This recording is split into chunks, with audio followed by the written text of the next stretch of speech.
The mute rancher couldn't say I love you, so he showed her with a bullet. He could not speak the words. Sound had left him years before, in a winter when the wolves came close, and the doctor told him silence would keep him alive. But Caleb Hawthorne's hands spoke in ways other men's voices could not. In the straight, careful line of a ledger entry, in the way he set a fence post true to the grain of the earth, in the single, precise motion he used to cradle a horse's head, his hands were a language all their own. When he wanted to promise, when he wanted to confess, he chose deeds. That was how he would come to show Rosemary Fletcher what words could not. Rosemary's shop sat on the north side of Maine, a narrow place of carved pine and glass dulled by dust, where jars of dried sage and lavender lined the shelves like patient soldiers. The sign above the door read, "Fletcher Herbs," in letters she had painted in a steady hand the winter her mother died and left her the shop and the ledger.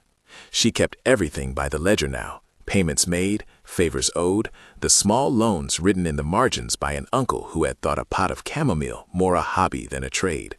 The ledger was everything, proof that the house stayed, that the roof did not cave in, that the family could eat.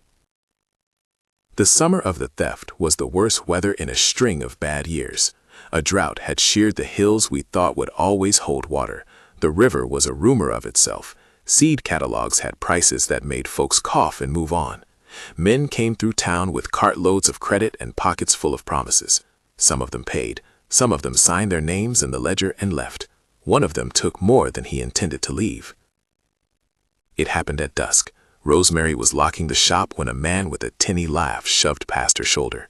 He was not handsome. He was the sort to be watched in crowds. He had friends outside. They shoved. They grabbed the small sack where she kept the day's receipts and the folded note with the town council's pledge, the coin that would have kept their agreement with the school overseer alive for one more month.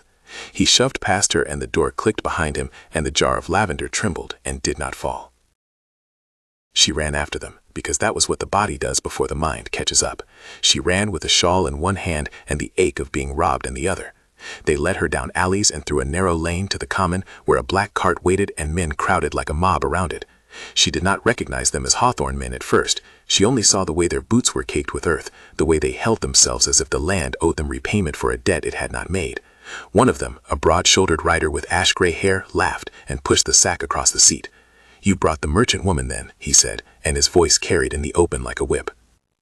Rosemary's breath fogged in the air. She pressed a palm to the leather of the sack and found the note had gone. A sudden franticness took her. For the ledger, for the school, for the little mouths at home that would not be fed if the town decided to pull its support. The man with ash-gray hair looked at her as if she were a dog that needed training. Before she could uncurl her jaw into protest, a horse's hoof struck on the flagstone. The cart's side creaked like a hinge. A large figure stepped down, the most dangerous man in the territory, or so whispered the women who sat by their windows at night. Caleb Hawthorne moved without a waste of motion, the way a practice thing moves, to hold, to measure, to claim. Where he stood, you could see the line of his jaw against the sky and the stubborn set of a man who had been carved by cold. Caleb did not speak to her, not at first. He didn't need to. He looked, and the look did something in the air, set people straight as a hand plucked a taut string. He regarded the man who had taken the money, and the man shrank. Hawthorne men move at his shadow. They had brought Rosemary to him because they knew a favor from the house could be called in without pleasantries. "You've the wrong woman," the ash-gray rider said, squaring his shoulders. "This is mischief, Hawthorne. We was only jesting, miss. Ain't no harm." Caleb's hands opened and closed at his side. He had a small leather-bound notebook tucked under his belt. He produced a stub of paper from it with clean fingers and scrawled a few letters, a lopsided hand but legible. He held it out to the ash-gray rider. The man read without urgency, and then with a muttered apology, spat and left the cart. Rosemary wanted to grab the ledger and shake every debt out of it, to make every man accountable. Instead, she found her knees unsteady and her chest hollow. Caleb rolled the paper between his fingers and wrote again, setting the note where she could read it. His writing was spare. "I have heard. Come to Hawthorne Estate tomorrow. Be ready to bargain." The bargaining was not what she expected. In a parlor that smelled of cedar and tobacco, Caleb sat at the edge of a long table, his fingers tracing lines in the grain as men argued over angles of debt and law. He did not sit for long. He stood, then leaned, then wrote on a scrap and pushed it across. He proposed a marriage, 1 year, to clear the debt, to keep the Hawthorne estate from reverting to the church, and a constrained law on inheritance that would strip the trading house of its capacity to operate as it had. The terms were precise.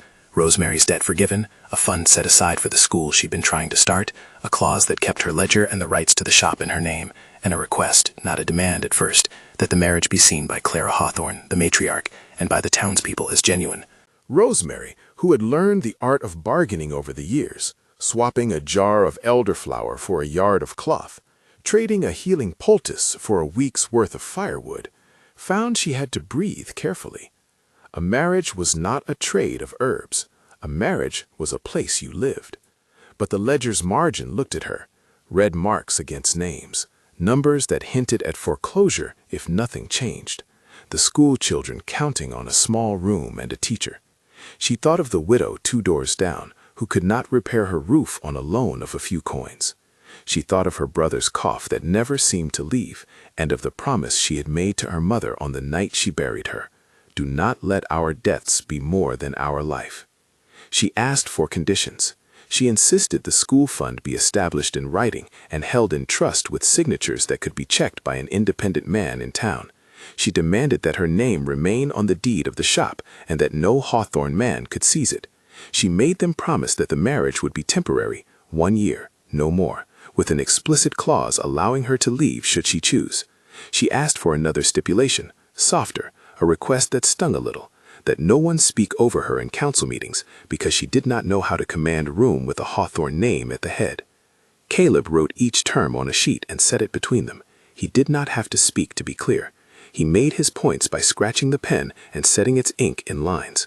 When she asked if anyone would stand as surety, he slid a small ring across the table, not for her finger, not yet, but a token that the house would tie itself to the promise.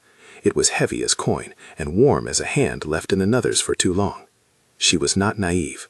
Rosemary understood the danger of crafting bargains that hinged on goodwill and the caprice of men. She was not the sort to believe in men's promises without witness, or to let a ledger be washed clean by words alone. She insisted Clara see the terms. The matriarch lived like a legend under a bonnet of gray hair, a woman who had watched storms come and go, and who could, in a single glance, tell when a man was pretending sorrow and when he wore it genuine.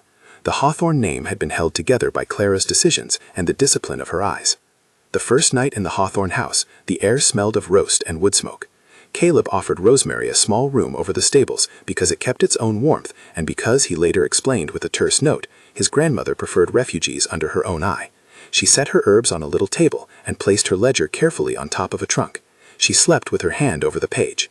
They were married in a small ceremony that had the look of something summoned into being rather than born out of love. Thin flowers, a minister who knew the law and how to pronounce obligations, and Clara, who watched every face like a flame, seeing what light it would give or take. Caleb stood beside her, less a partner of sensual promises and more a presence that steadied like coffered beams, and held her hand in a manner that was not showy but exact. He did not utter vows with his mouth. He signed them with the slate of his acts. After the ceremony, they did the rehearsals. It was an odd thing to practice affection with a man who could not speak. They sat for hours in the parlor making backstories, who they were as a pair, which families they were supposed to belong to, what tragedies had shaped them, and what joy they had claimed. Rosemary would say her lines aloud sometimes. We met on the road as strangers, and Caleb would nod, or he would shake his head and suggest a different truth by writing it down and tucking it into her palm. The townspeople needed to believe. Clara's approval depended on it. Rosemary kept a folder with the backstory they had decided on, a letter from a fictional aunt, a photograph-similar portrait Caleb offered that had been painted by a family friend, and a set of receipts to prove transfer of property. They rehearsed handshakes and the way their chairs would angle when sitting in public. They rehearsed how Caleb would speak for them at town council when the time came, not with voice, but with a slate and piece of chalk, standing before men who were used to long speeches and the sweep of orators. He would write his line, hold it up, and allow someone else to read it. For many who knew Hawthorne's name, that would be sufficient. There were Tinder rehearsals, too, the small scripts of a married life that can be practiced like a dance before you fall into the spontaneous. Caleb learned how to open jars without tipping the herbs, to fold rosemary sprigs in a way that kept the leaves intact. He learned that rosemary liked the kitchen windowsill cleared so the sun could dry her seed packets, that she hummed when she worked and hummed louder when she was alone, that she pressed ink from the ledger with the back of her thumb, the way one might tap the pulse of something you loved. Rosemary, who had once believed every promise of love required words, began to measure a different rhythm. Caleb's silence called her attention to alliances otherwise missed, the small notes he left on the table in the morning, the way he would stack the chairs after a public meeting so the town looked tidy, the aptitude with which he set a horseshoe. He learned her preferences the way a tradesman learns his tools, and she, in turn, learned to read him. Clara watched them practice like a woman who could smell the truth through walls. At dinner one night, she placed her spoon down and regarded them both. Her eyes were an odd green that could not be ignored. "You two look like a pair of actors," she said, and her voice sliced the room. "Do not suppose the town cannot see your rehearsals.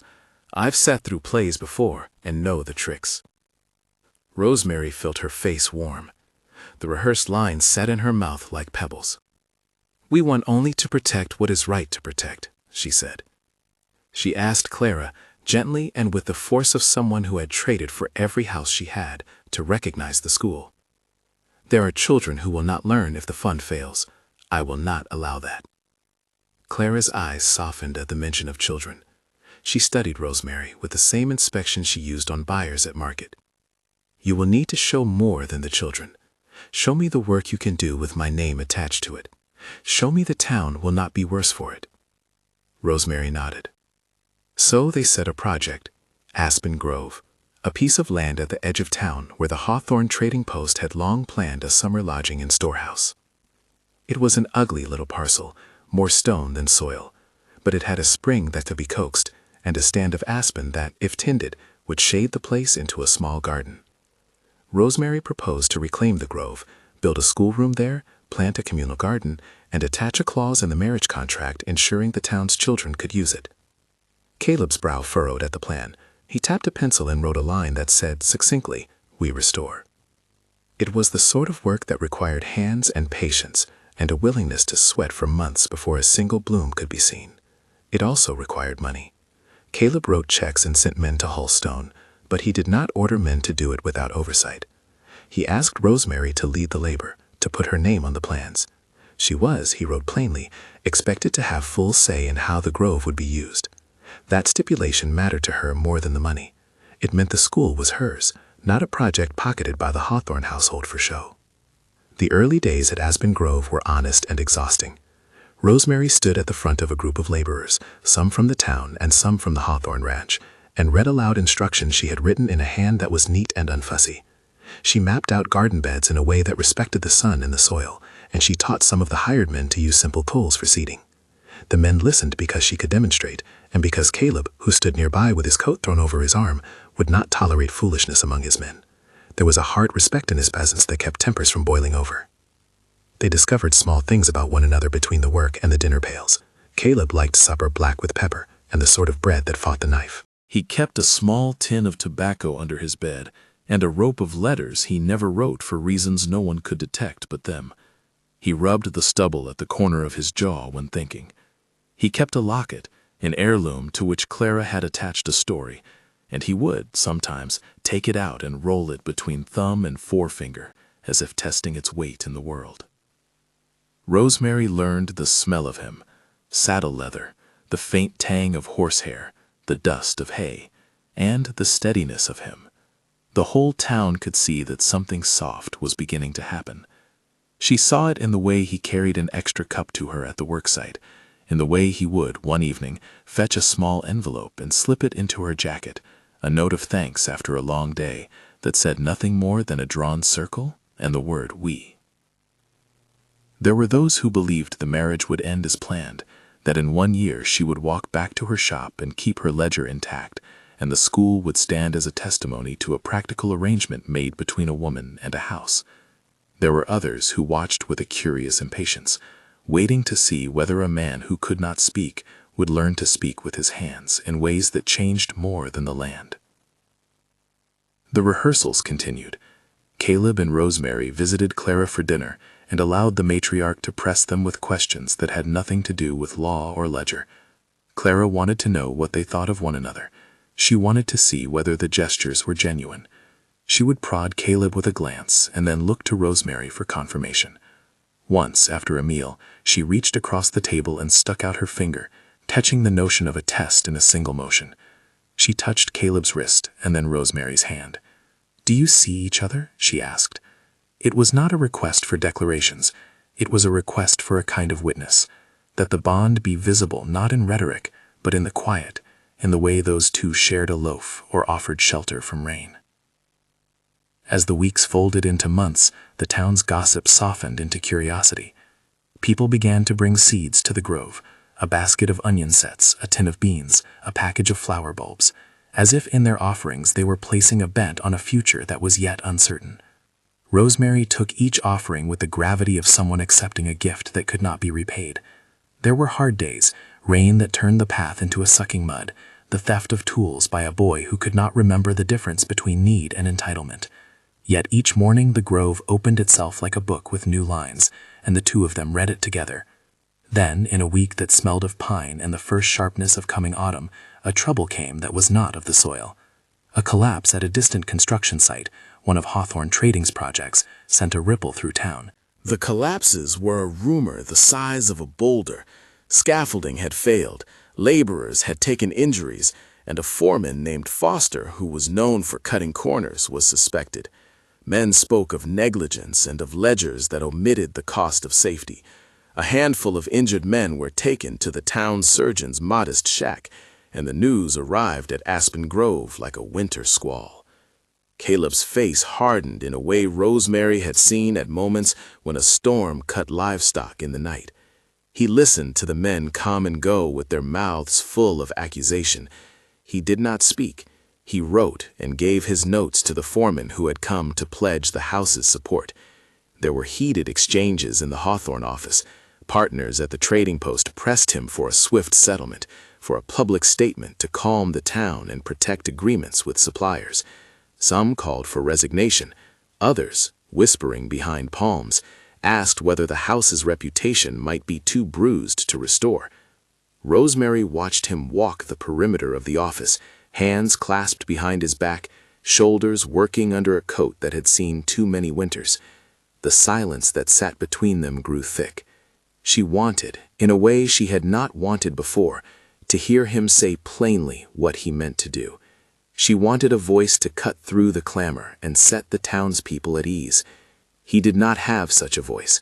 He had whatever else he had, his hands and the slow, sustaining confidence to do the right thing.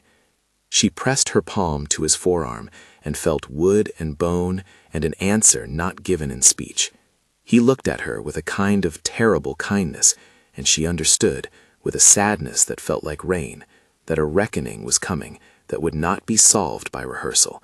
It would require a public demonstration of the Hawthorne house's willingness to change, and it would require Caleb to make a move he could not script. A ledger had been burned, a rumor said, perhaps an incendiary hand, perhaps a foolish accident. The town would ask for someone to be held accountable, and if the Hawthorne house could not show contrition and restitution, the consequences would not be measured only in fines. They would be measured in the trust of every man and woman who kept their life within that trading house's shadow. That trust could not be bought back with coins and speeches. It would need to be rebuilt, step by step, by somebody willing to stake their public reputation like a ring on a finger. Rosemary closed the small envelope containing the plans for the schoolroom and tucked it into her apron.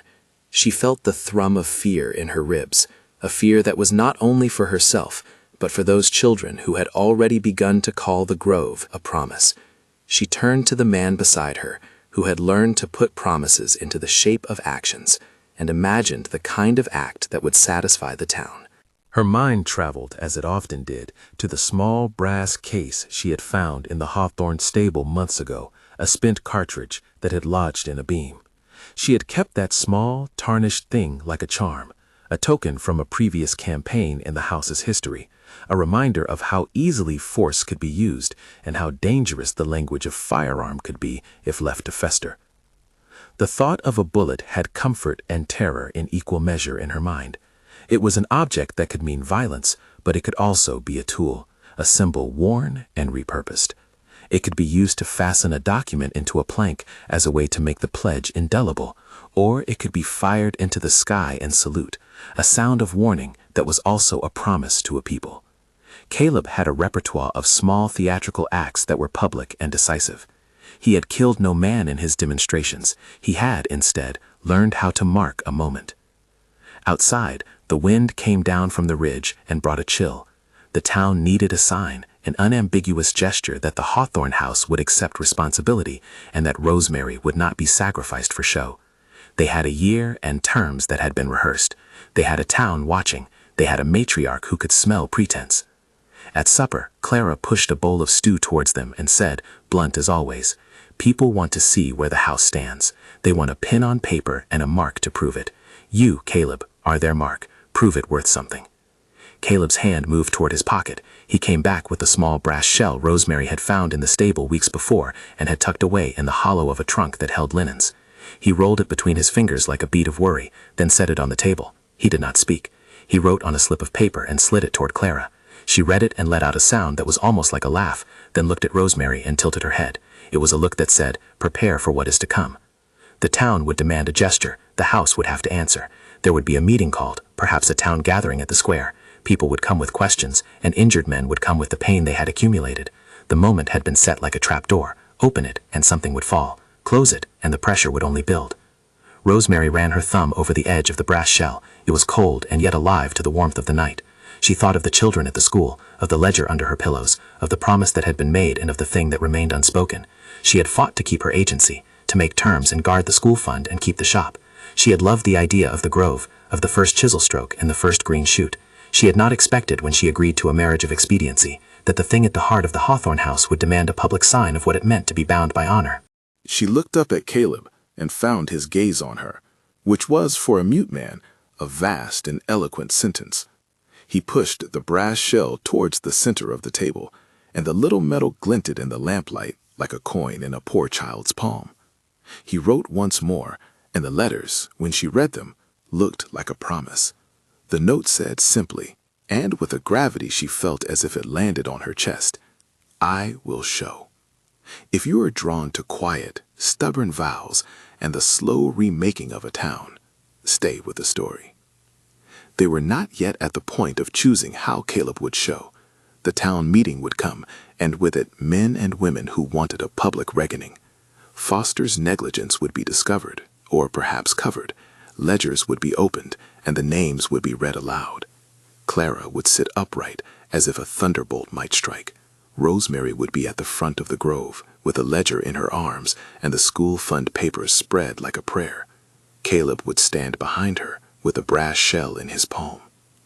That evening, after the supper cleared and the house settled into the kind of hush that makes houses speak, Rosemary sat by the window and read over the contract clauses one by one. The paper was not merely law. It was a map for a future she might build, and then leave if she chose. She pressed a page and found her thumb left a smudge of ink. She thought of the rehearsals of their affection and of the way they had learned to simulate tenderness. She had thought in those early days that the rehearsal was only a show. Now she felt the rehearsal giving way to something more real.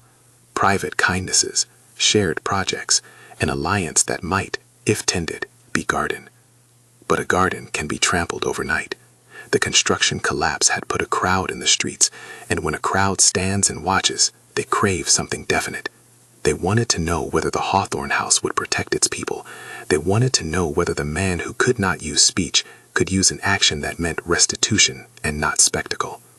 While the rest of the house contracted itself for sleep, Caleb moved quietly to the larder and took a small candle.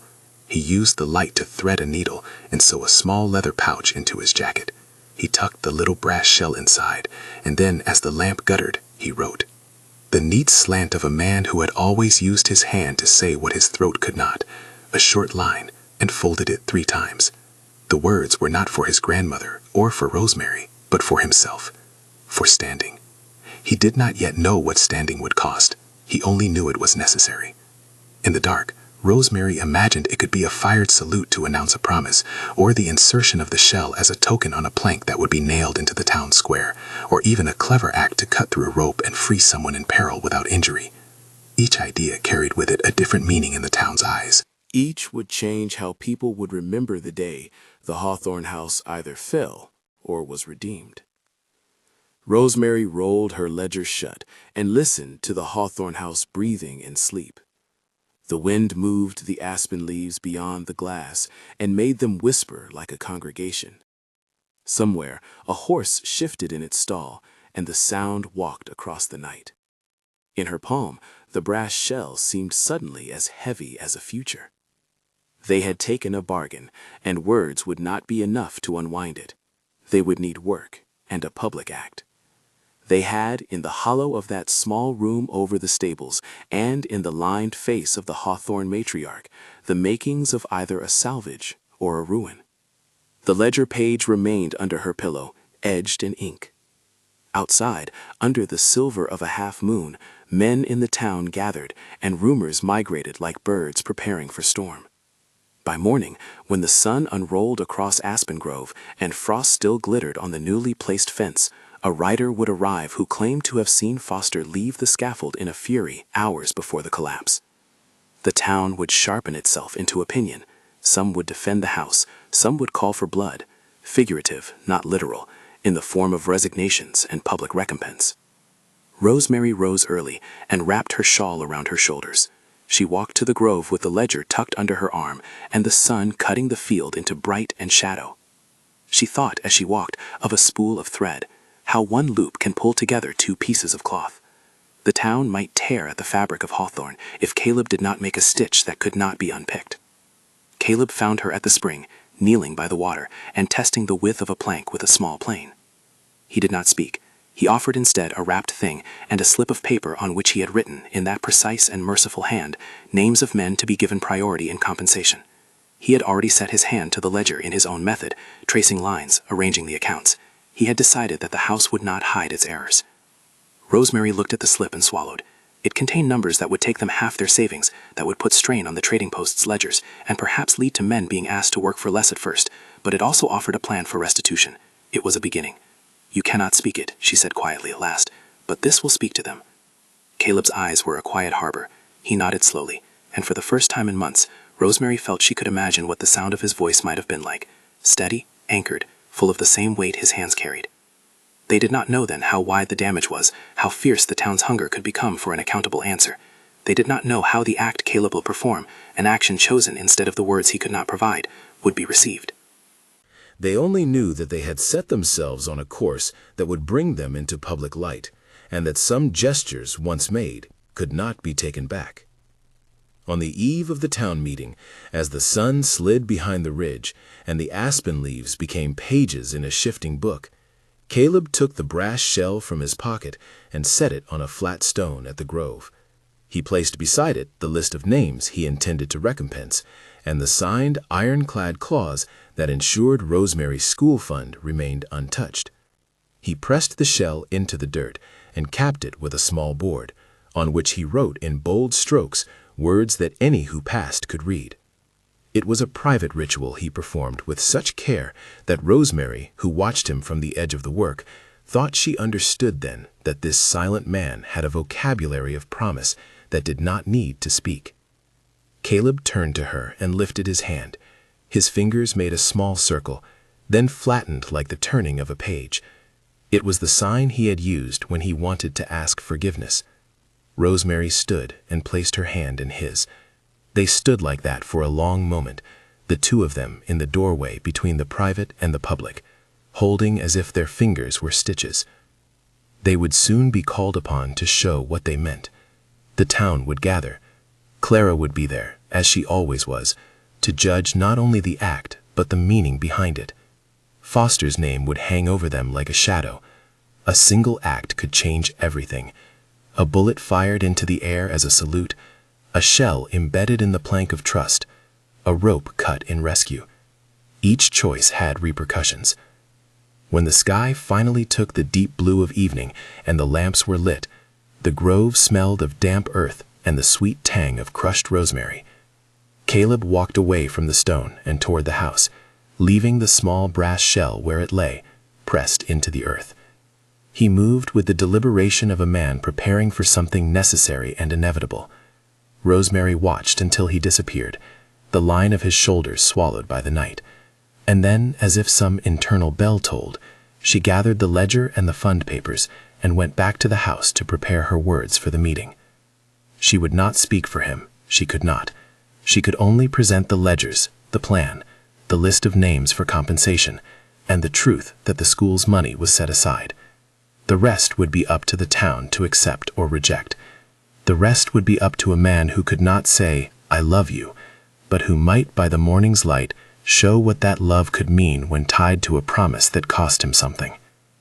Outside, the aspen leaves whispered like a chorus. In the shadow of the grove, the brass shell waited, small and cold, the first sign of an answer still to come. The morning of the meeting drew the town to the square like iron to a magnet. Boards groaned beneath the weight of boots. Children were passed from knee to knee so parents might argue and watch. A band of men leaned against the trading post, arms folded, eyes narrowed in the way of people who measure character by the set of a jaw. The injured lay with bandages that smelled of alcohol and boiled herbs, the surgeon's work evident in crooked stitches and a dusting of grit still clinging to skin. Foster's absence at first sparked speculation. Later, when he did arrive, his hat was pulled low and he carried himself with the awkward gait of a man who has been caught in a net. Rosemary came early, ledger under her arm, the school fund papers wrapped with twine and a pencil tucked through.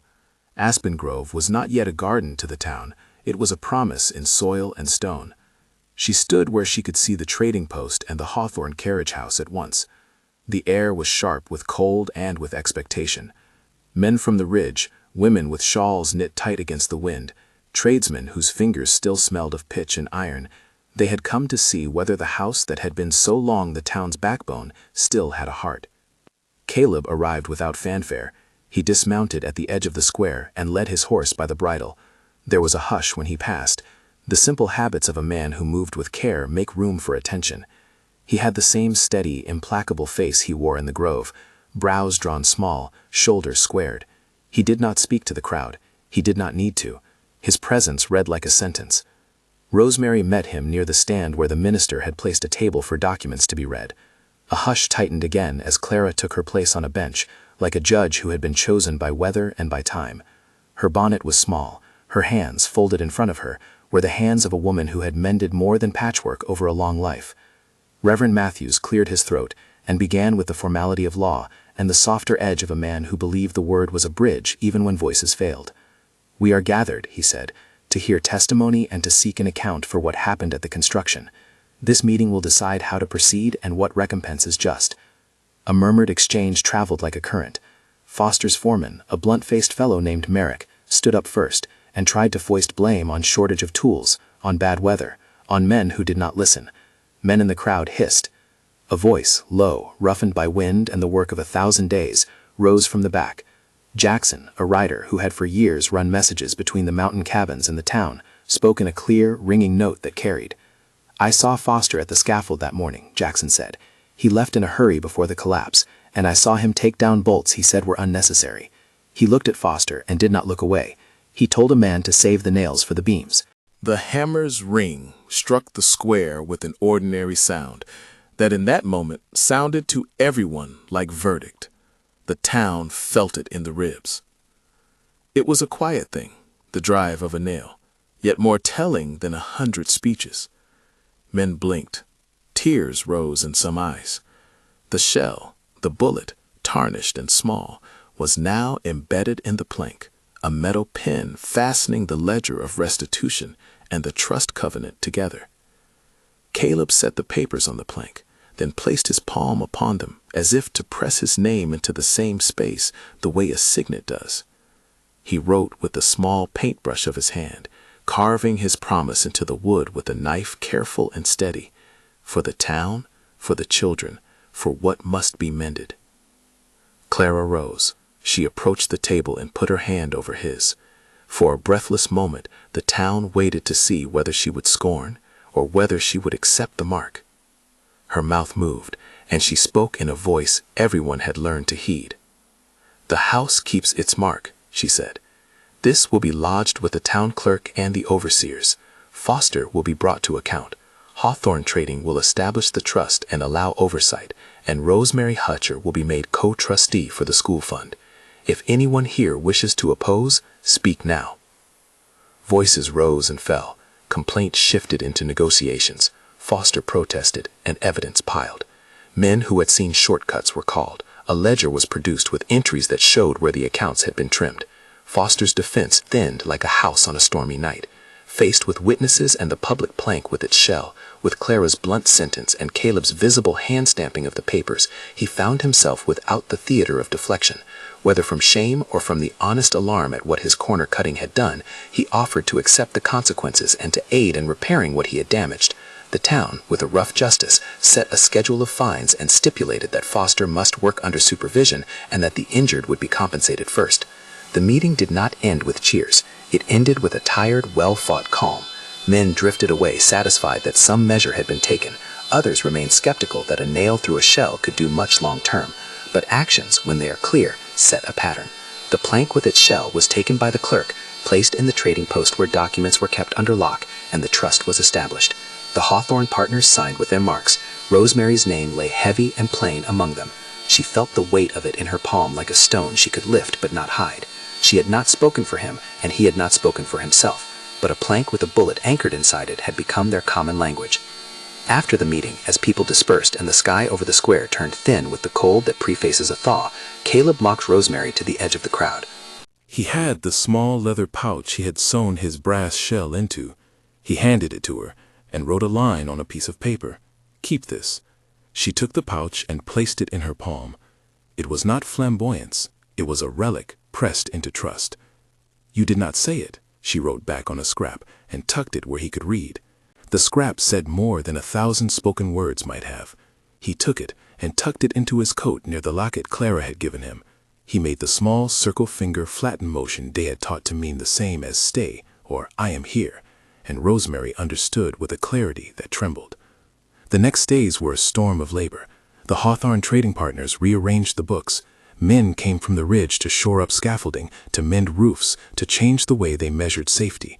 Harper, the partner who had always been most cautious with the accounts, oversaw monthly audits. The trust board convened with Rosemary as co-trustee, and she sat across from men who still had hawk eyes, but who found themselves listening when she spoke of soil and seed and children. She pressed her thumb down on the lines of the contracts the way she pressed ink into the ledger. She had earned the right. Clara, who had been suspicious of any display that smacked of theater, surprised many by quietly adding her voice to the work Coldwell had proposed.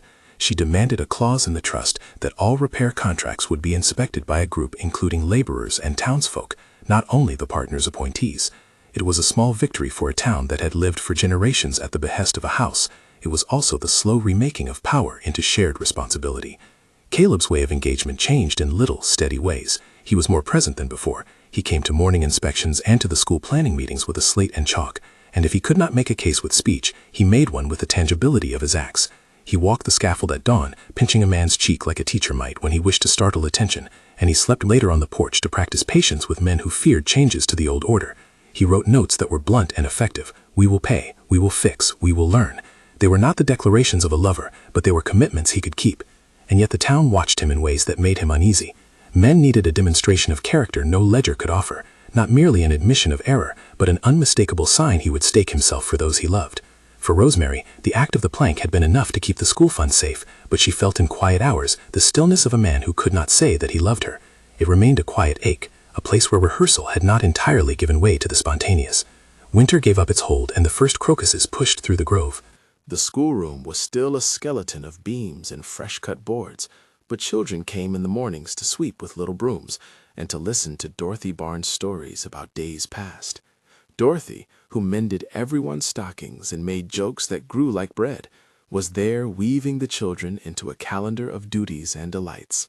The town began to breathe differently, as if the square had been bared of a load and now had room to carry a small, deliberate hope. Caleb and Rosemary continued their practiced dances of domesticity.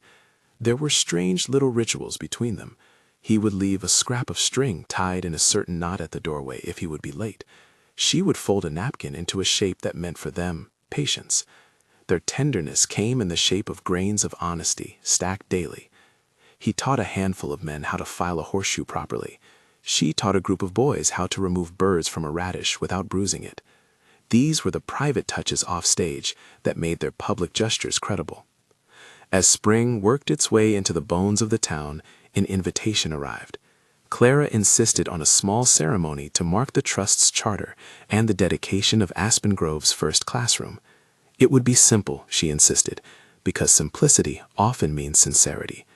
"Bring me not flowers that will die in a week," she told Rosemary, "but bring me the first list of pupils and the schedule of work." There would be bread baked by Margaret, songs that the Reverend would mumble in good tune, and at the center, a demonstration of what the Hawthorne House now offered the town in an institutional way. The day of the dedication felt like a small Sunday. People came with baskets. Margaret arrived with a tray of buns, cheeks flushed with a kind of pride that had nothing to do with wealth. Sarah Collins, who had once tended Caleb when he'd been ill and had a small, lingering kindness for him, came to watch the ceremony with an honest smile. Jackson rode in with the town's flag, and Dorothy sewed a ribbon garland that the children would run under before entering the schoolroom that smelled of new wood and the dry green scent of herbs. Caleb and Rosemary did not make speeches. Instead, they worked the grove. He lifted beams with quiet strength, while she set a jar of lavender on the teacher's desk and sank a coin into the pot for books. After the ribbon was cut, Clara motioned the town closer. She took the plank with its embedded brass shell out of the clerk's custody and placed it horizontally at the base of a small sapling the children would plant in the school's yard. "Let this mark the place where we turned," she said, "where a house took responsibility and where a town took part." She tapped the shell with her thumb. "May the roots reach into the trust this made." Rosemary knelt and patted the soil where the sapling would take root. The children crowded around her and pressed small hands into the earth. She showed them how to tuck the roots gently, how to pat the soil so it held quiet and warmth. Caleb stood behind them, steady, his coat flung back at the shoulders, and when one child dropped her spade, he picked it up with deliberate movement and handed it back without fanfare. The child looked up and grinned, showing a gap in her teeth. He gave the circle flat sign he used for stay, and she made it back as if she had known it all her life. The scene was small, domestic, and entirely public. It was the sort of thing that makes a town stop fearing what only a house can do to them. It was not a single heroic speech. It was 100 small acts threaded together. Even with progress, the maternal eye of Clara still watched for depth of feeling. She had a way of pressing her finger into the pulse of a situation and finding whether it beat truthfully. After the ceremony, she drew Rosemary aside as people lingered over stew and bread. "You did what you came to do," Clara said. "You saved the school and you held your ground. But a thing I want to watch is how you are with him without the trade of paper between you. Do you see him when no one watches?" Rosemary thought of the night she had spent lying awake and listening to a man breathe in a room. She thought of the ledger under her pillow and of the small grooves his hands made in the wood of her table when he would set down a pot. "I see him," she said at last, with a clarity that tasted like minted tea, "and I think he is beginning to see me." Clara tapped a small tooth of a smile, then let him show it himself in a way he knows he can keep. That way came sooner than either of them anticipated. One afternoon, a rider arrived with the news that a storm had loosened the roof of a small homestead on the far side of the ridge. A child was trapped beneath a beam after the storm had thrown the roof down in a sudden wash of wind and rain. The messenger showed up with mud on their boots and voices full of a breathless urgency. The town rallied, men gathered tools. Hammers break from the grove's laver forced hands to move quickly. The scaffolds at the trading post were retooled as steps and pulleys to reach the wreck. Caleb stood at the edge of chaos with his slate and a rope over his shoulder, watching the workers unfurl. He did not speak, he began to measure. When they arrived at the homestead, the scene was sordid and urgent. A lower beam had crushed the small room where the child lay. The child was alive but pinned. A rope could be threaded to relieve pressure, and then a pulley to lift the beam. The air smelled of wet wool and dust. The surgeon's hands were already attempting to pry. The men worked in a kind of confused panic until someone, a laborer accustomed to the kind of problem that requires two hands and a calm head, suggested a lever and a controlled pull. Caleb took a small pistol-shaped tool from his belt, a cap and ball piece used sometimes for performing blasts of sound to frighten wolves or to sink a bolt in a log. He had it not as a weapon, but as a means to perform one precise task when a nail might not reach. He did not intend to fire it in anger. He had a plan.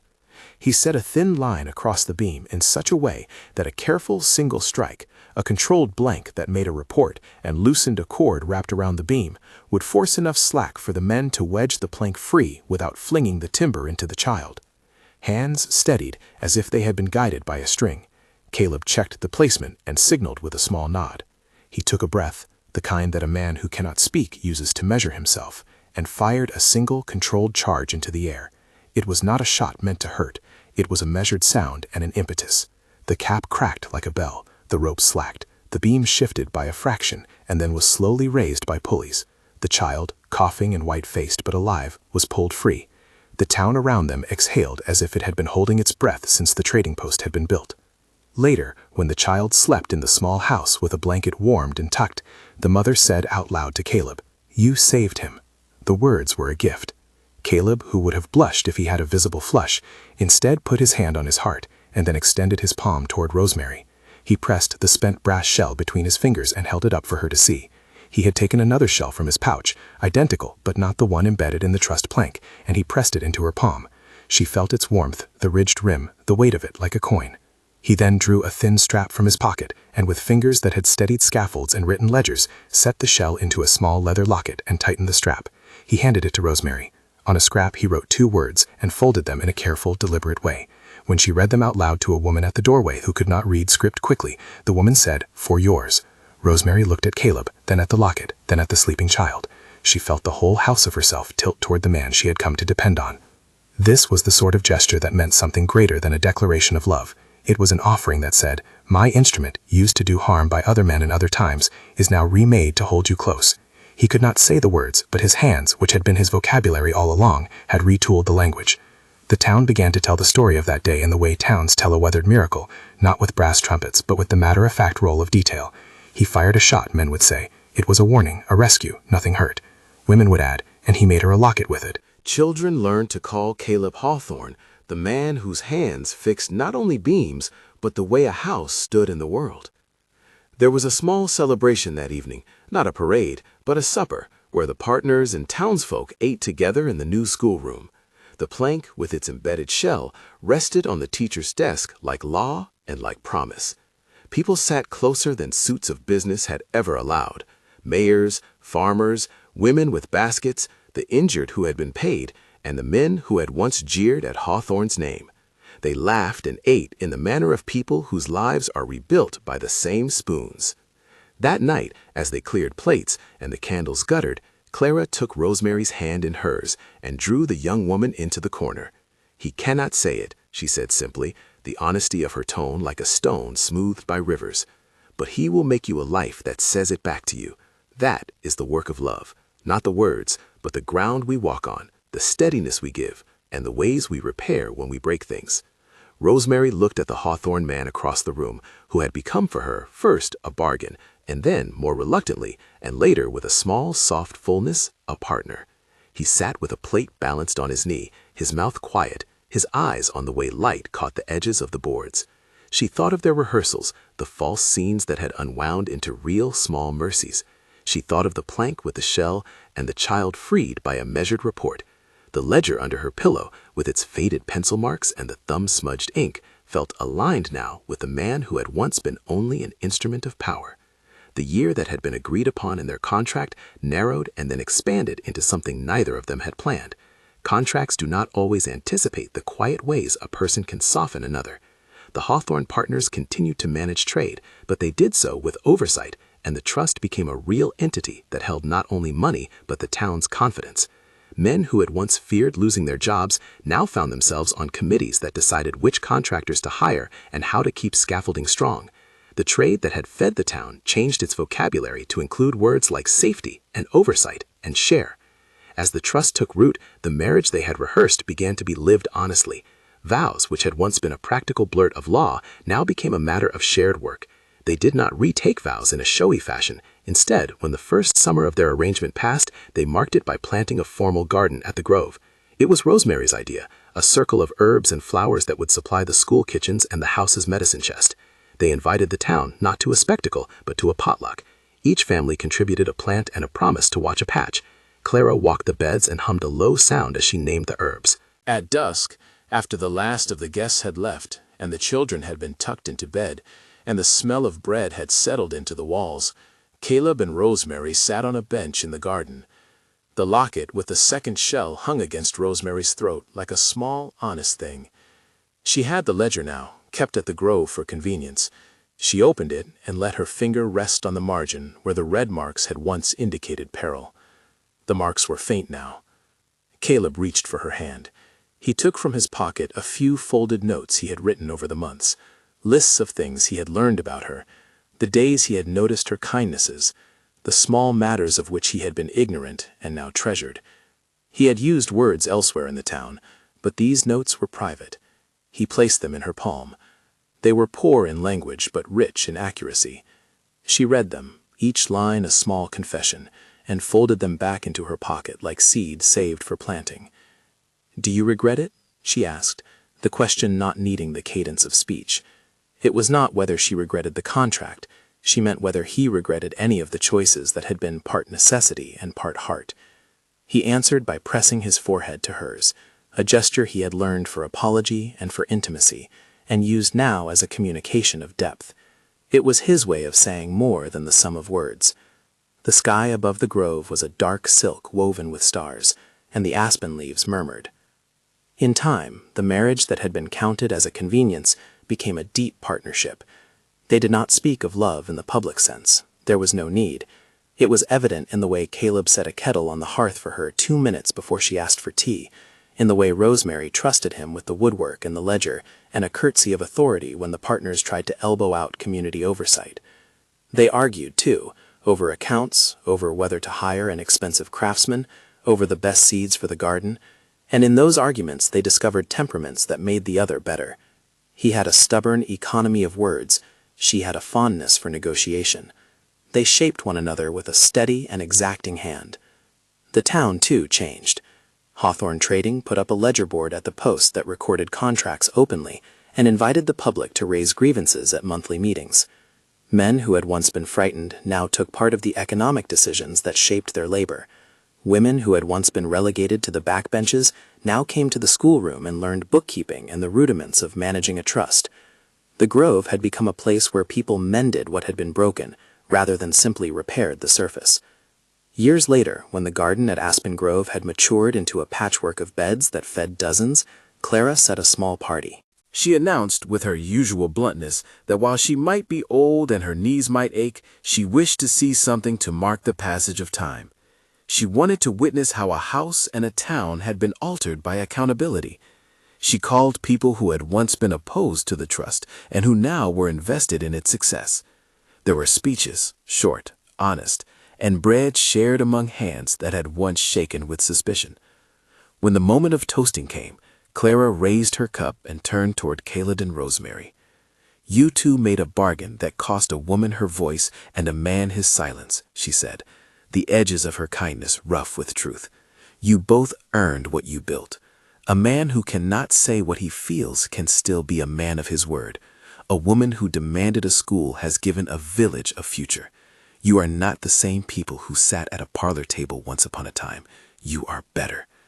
The assembled clapped. Some wept. Others nodded like stones cradling water. When the festivities had winded down and a hush lay across the grove like a blanket, Clara pulled Rosemary aside and handed her an old locket. It was not the sturdy Hawthorne locket worn by the matriarch. It was a thin, simple band in which she had set a tiny hollowed space. "Keep this," Clara commanded.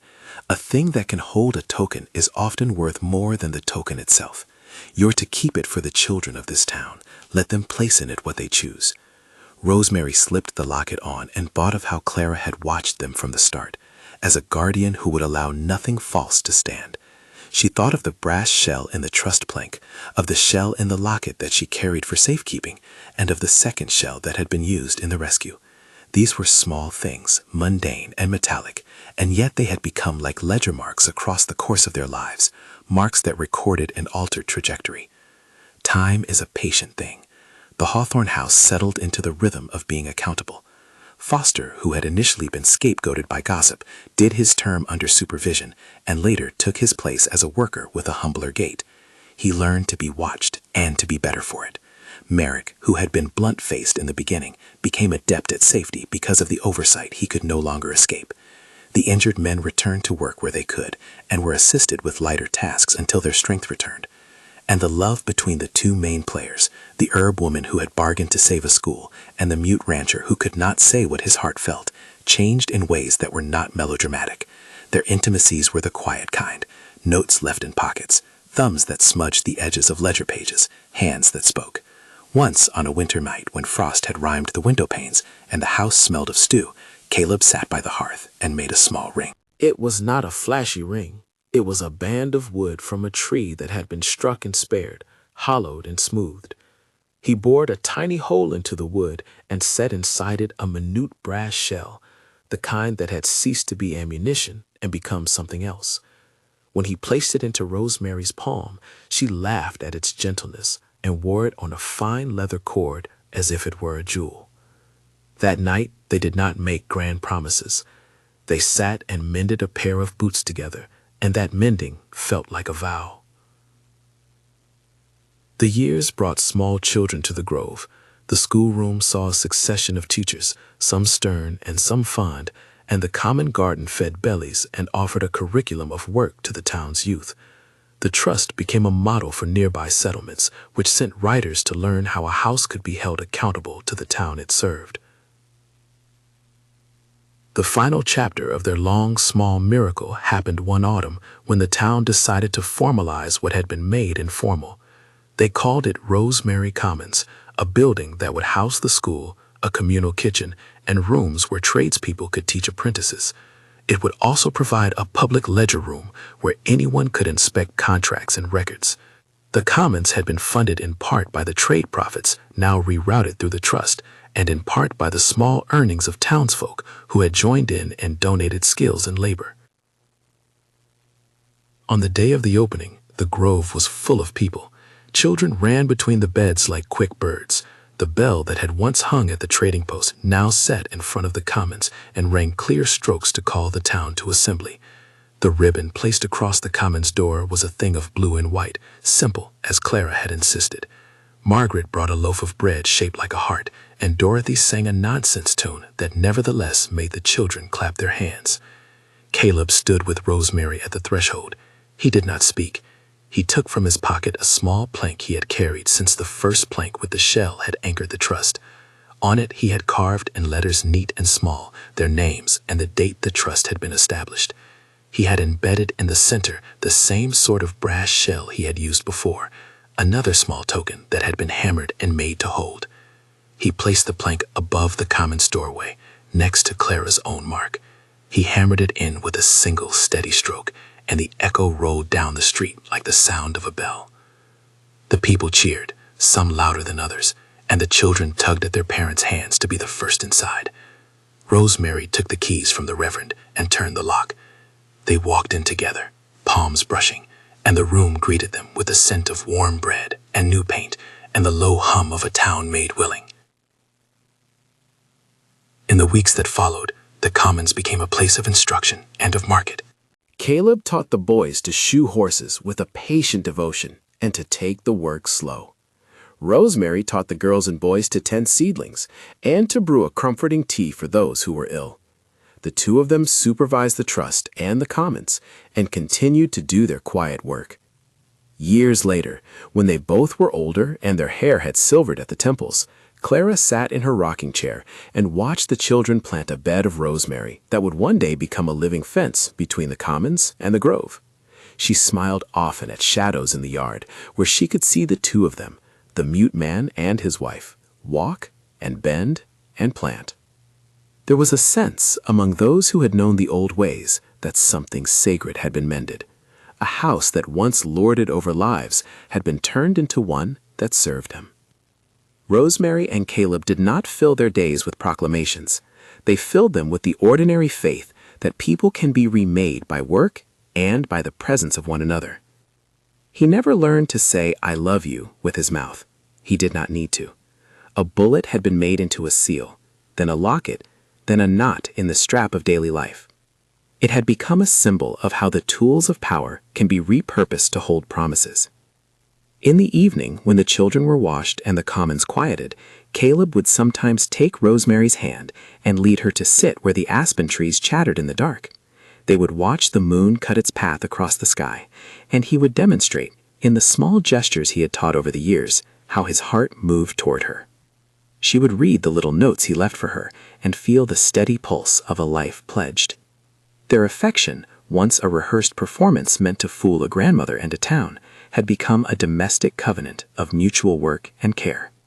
Clara, who had watched them from the beginning, passed on after a life measured in harvests and reckonings.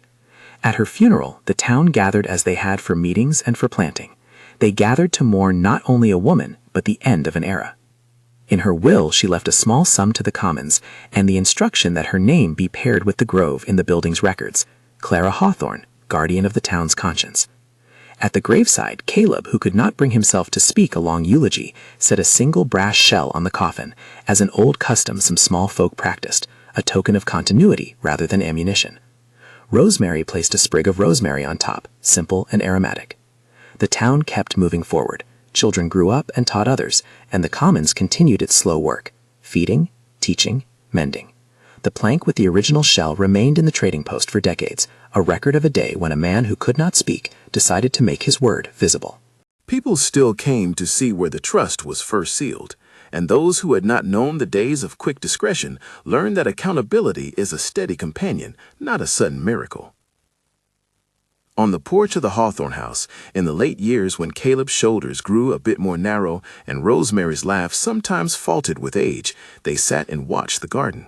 The child who had once been trapped by a beam now came to the grove with his own children to plant in the beds his mother had tended. The locket with the brass shell hung in the teacher's room, and Clara's tiny hollowed band was inscribed into the commons chest as a safe for the town's little talismans. Caleb never spoke the words, but one late spring morning he took Rosemary into the grove and had the children carry a small wooden box between them. He had in his careful hand carved a list of names, not of partners, but of those the town had chosen to remember in a quietly formal way: the injured, the builders who had taught safety, the seamstress, the writer, the surgeon. He placed a second brass shell into the box, one that had been hollowed and fashioned to contain a tiny leaf from the first rosemary bush they had planted together. He handed the box to Rosemary and pressed his forehead to hers. Her eyes filled. She answered not with words, but with a planting of her own. She planted a ring of rosemary in a small circle and wrote their names on a marker at its center. The apprentice teacher would keep it watered. The children would run their fingers through it and know the taste of the town. That circle was their vow, a living thing that would grow and send roots into soil and houses they would never see. When the time came that they could no longer walk without help, they sat side by side beneath the shade of the aspen and watched the grove do its slow and holy work. Caleb's chin, usually a map of weather and grit, rested on Rosemary's knitting. When a young couple passed and asked which house had started the commons, they would smile and point to the Hawthorne place modestly. The town told the story in its way, that the mute rancher could not speak "I love you," and so he showed her with a bullet. Those who had known them all the way through knew that the bullet had been neither threat nor theft, but a small piece of metal remade into a covenant. It had been driven into a plank that became law. It had been hollowed and set into a locket that held a token of rescue. It had been placed at a coffin lid as tribute to a woman who had kept the town honest. The bullet's meaning had been altered by intent and by care. It stopped being an instrument of fear and became a sign of a man's steady commitment. In the end, the story the town told was not about the drama of a gunshot, but about how people can take the raw things of the world and, by choosing differently, teach those things to mean better. Rosemary's ledger lay now in the commons chest under lock, available to anyone. The trust's minutes were written in an open book displayed for public scrutiny. The Hawthorne house remained, but it no longer towered like an unapproachable cliff. It stood like a workshop with a door, and a stool, and a man who mended what he had broken. When villagers asked the couple whether they regretted the bargain, Rosemary would smile and pat her ledger. "It was hard," she would say, "but the ledger can be filled with good work, and people will read it and decide what to do." Caleb's answer was in his hands, the way he tended a bed of thyme, the way he repaired a teacher's stool without ceremony, the way he bored a tiny hole and set a brass shell into a plank. Those hands had been his voice, and they had spoken enough. The final image the town kept was of them walking through the commons garden one pale morning. The sun tilted and made the dew a glittering thing. Children ran ahead with baskets. The locket hung at Rosemary's throat, the plank with the embedded shell leaned against the teacher's desk. Caleb's hand found hers, and he made that small circle-flattened sign that had always meant something like stay and like I am here. She returned the sign with a squeeze. If this story moved you, share it with someone who likes quiet vows and unexpected redemption.